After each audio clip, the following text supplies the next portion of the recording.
नमस्कार, मैं आपका मित्र सर्वमित्र। मसला है, क्या आरएसएस नहीं चाहता था कि नरेंद्र मोदी तीसरी बार देश के प्रधानमंत्री बने? इस पर बात करते हैं। दरअसल आज एक मैसेज बहुत वायरल हो रहा है सोशल मीडिया पर, और आपने भी शायद कहीं देखा होगा, पढ़ा होगा। अगर आप व्हाट्सएप का यूज़ करते हैं तो कहीं ना कहीं किसी ना किसी ग्रुप में आपने ऐसा मैसेज देखा होगा। उसी पर बात करते हैं कि क्या कुछ कहा गया है, क्या कुछ लग रहा है। क्योंकि आरएसएस के कुछ नेताओं के बयान भी ऐसे आ रहे हैं कि एक नाराज से दिखाई दे रहे हैं, उस पर भी बात करेंगे। उस मैसेज में ये लिखा हुआ है जो वायरल हो रहा है कि आरएसएस नहीं चाहता था इस बार कि नरेंद्र मोदी प्रधानमंत्री बने। तो ऐसे में अगर नरेंद्र मोदी प्रधानमंत्री बन गए हैं तो क्या कुछ रहा है।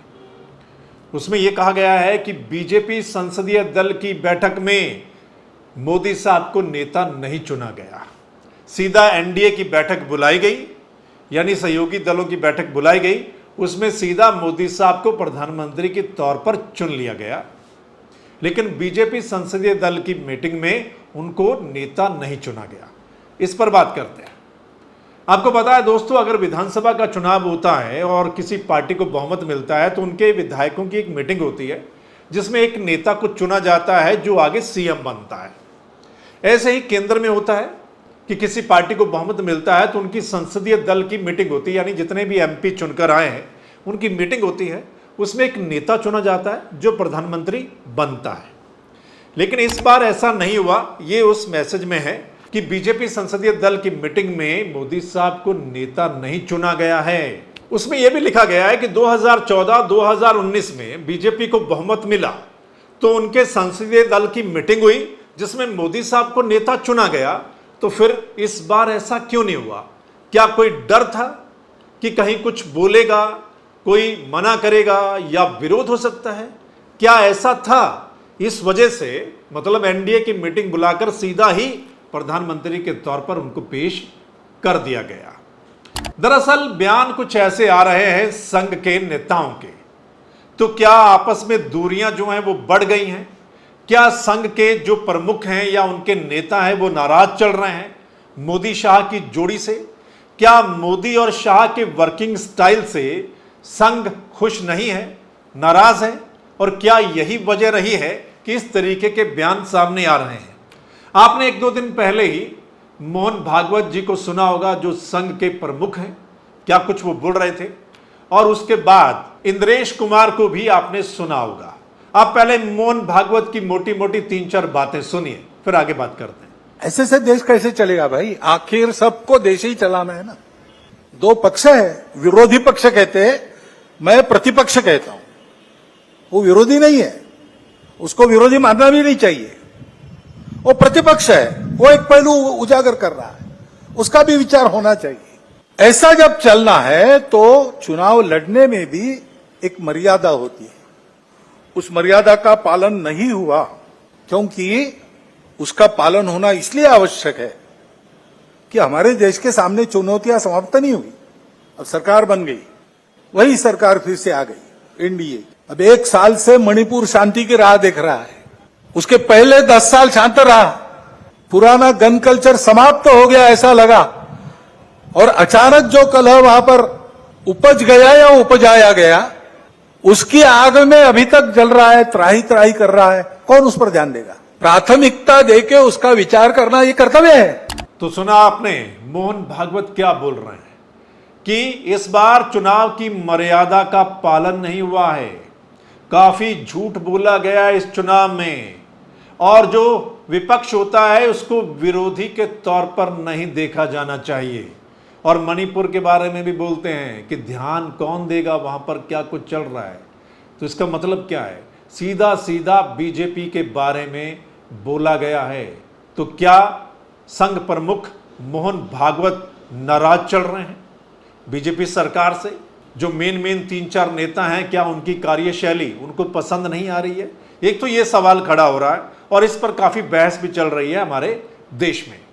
एक और संघ के बड़े नेता हैं इंद्रेश कुमार, उन्होंने भी बोला है, हालांकि सुनने में आया है कि बाद में वो यू टर्न ले गए। उन्होंने बोला कि अहंकार की वजह से सीटें 241 तक रह गई। बड़ी शक्ति मिल सकती थी, लेकिन अहंकार की वजह से वो नहीं मिली।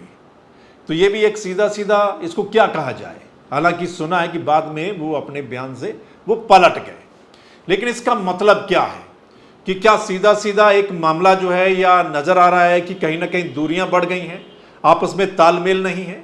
इससे रिलेटेड एक और बात सामने आ रही है, वो ये कि चुनाव के दौरान जो बीजेपी के अध्यक्ष हैं जेपी नड्डा, उन्होंने कुछ ऐसा बोला था कि उनको चुनाव जीतने के लिए अब आरएसएस की जरूरत नहीं है, मोदी का नाम बहुत बड़ा है, यानी मोदी के नाम पर सब कुछ हो जाएगा, जिसको लेकर संघ के जो लोग हैं उनमें नाराजगी बढ़ गई और उन्होंने अपने हाथ चुनाव से पीछे खींच लिए। और यह बड़ी चर्चा भी थी चुनाव के वक्त कि इस बार आरएसएस उतनी ताकत नहीं लगा रहा है, उतना नजर नहीं आ रहा है। इसकी वजह क्या है?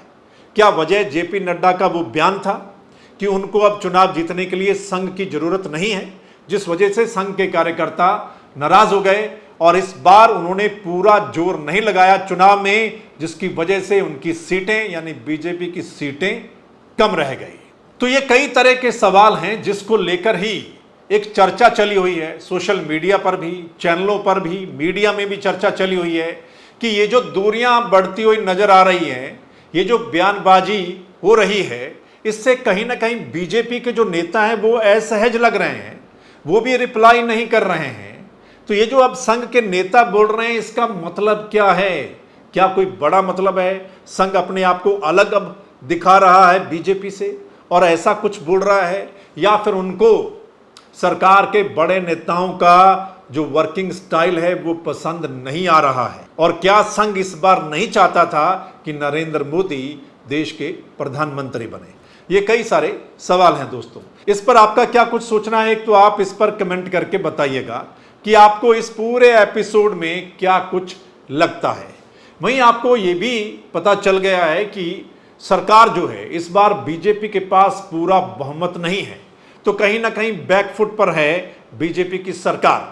हालांकि सरकार उनकी बन गई है, एनडीए की सरकार बन गई है, सहयोगी दलों को साथ मिलाकर, यानी नीतीश कुमार की पार्टी उनके साथ है, नायडू की उनकी पार्टी उनके साथ है, लेकिन विपक्ष अभी भी प्रेशर कहीं ना कहीं बना रहा है अपने बयान से।